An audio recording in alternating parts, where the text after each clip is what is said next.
तो बात करते हैं इसमें कि हमें मतलब जो भी कुछ चीज़ दिखती है उसको देखने से हमें अच्छी लगती है, अच्छी तो लगे, परंतु उस अच्छे में भी हमको श्रेष्ठ तक जाना है। हर चीज़ में अच्छे तक श्रेष्ठ जाना है कि जैसे कि हमें कुछ अच्छा रूप दिख गया तो मतलब ये चंद्रमा में अच्छा लगता है, परंतु चंद्रमा के बाद शीतलता में वो भी तो होती है एक तरह से विद्युत।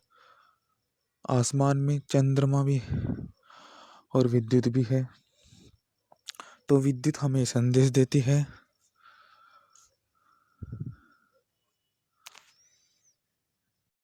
आकाश और अंतरिक्ष मतलब विद्युत और चंद्रमा शीतलता। तो देखो जैसे कुछ चीज़ हमें अच्छी लग रही है, पर अच्छी लगने के बाद जब वो अच्छा ही चली जाती है तो उसकी हम से श्रेष्ठतम उसको भूल जाते हैं। अगर वो उसको याद रखना है तो उसके लिए हमको उसकी श्रेष्ठता पता होनी चाहिए। तो या आपको किस चीज़ का पता लगा है तो तुरंत आप उसको श्रेष्ठता के उस विचार को अपने दोहराएं, उसको श्रेष्ठता के तौर पर ले जाएं कि कैसे मतलब। तो जैसे कि आपको किसी व्यक्ति की का के बारे में विचार आया तो आप उस श्रेष्ठता जो दोहराएं अपने उस व्यक्ति के विचार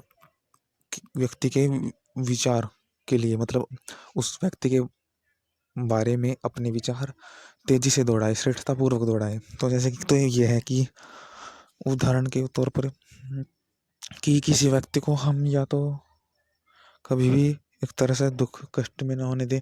जब कष्ट में नहीं होने देंगे तो उसका सुख पता लगेगा, हम व्यक्ति का सुख क्या है उसका सुख पता लगेगा। तो आपके वो जो गु- विचार के इंद्रा अग्निभ्याम मतलब इंद्र तेजी से आपके विचार दौड़ रहे हैं श्रेष्ठता की, तो आपकी श्रेष्ठता दौड़ने में और बढ़ेगी। आपकी श्रेष्ठता मस्तिष्क आपका परिपक्व होगा और श्रेष्ठ श्रेष्ठ ढूंढने में अग्रसर होगा।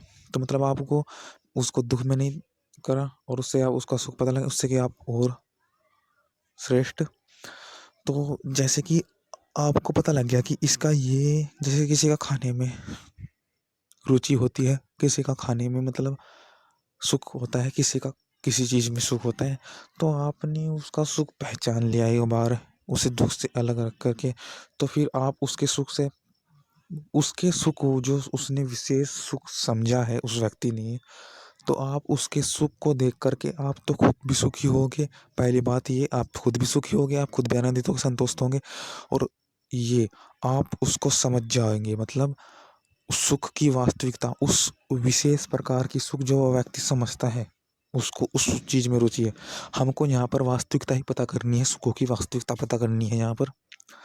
तो आप उस व्यक्ति को देखोगे कि इस व्यक्ति ने ये इस कंडीशन में ऐसा कर दिया और ऐसा करता जा रहा है, करता जा रहा है, तो हम उसकी वास्तविकता लगेगी कि इतने इसमें कितना बल है। वास्तविकता सत्य बल सब एक ही है, मतलब सुख का वास्तविकता और वो ही बल है कि बल कितना है सुख का वो सत्य है। सत्य रूपी बल क्या है, सुख की वास्तविकता। तो यही बल है कि चल रहा है लगातार व्यक्ति को ही, तो हम उसके सुख को देख रहे हैं, तो हम भी उस विचार की वास्तविकता पता लगी, हमें भी सुख पता लगी वास्तविकता। तो वास्तविकता पता लग के हमें आनंद हुए, हम सत्य परिपूर्ण हुए, आनंदित हुए हम। तो यही मंत्र में है कि ईश्वर ने सब जगह ऐसे कर रखा है। आप किसी को दुख से बच जाए तो सुख पता लगेगा, सुख से श्रेष्ठ, तब मतलब सुख से आपको वास्तविकता पता लगी। आपका मस्तिष्क इंद्र घोड़े आपका विचार दौड़ेगा श्रेष्ठ की ओर।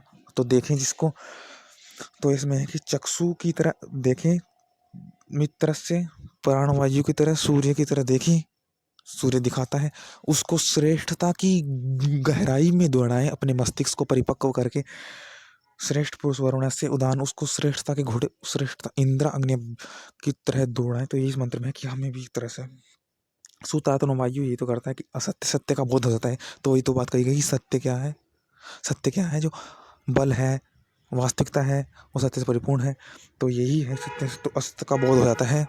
असत्य सत्य का बोध किसको हो जाता है, जो सुख देख रहा है दूसरे व्यक्ति, जो श्रेष्ठता को, अपने विचारों को श्रेष्ठता तक पर ले जा रहा है, उसको जांच रहा है कि कैसे इसमें श्रेष्ठता है, वो जांचता रह रहा है कि इसमें क्या श्रेष्ठता है। तो यही तो हमारे मस्तिष्क की परिपक्वता है कि हम जो मिला है उससे उसकी श्रेष्ठता को ढूंढते रहे, उसकी श्रेष्ठता कितनी कहाँ तक है, या उसकी तो ये बात कर ली हमने कि हम सुखी से उसकी वास्तविकता पता लगा जाएंगे। और फिर हम उनके सानिध्य में तो ये मंत्र है ही संध्या का। तो अब ओम का स्मरण करते हैं। ओम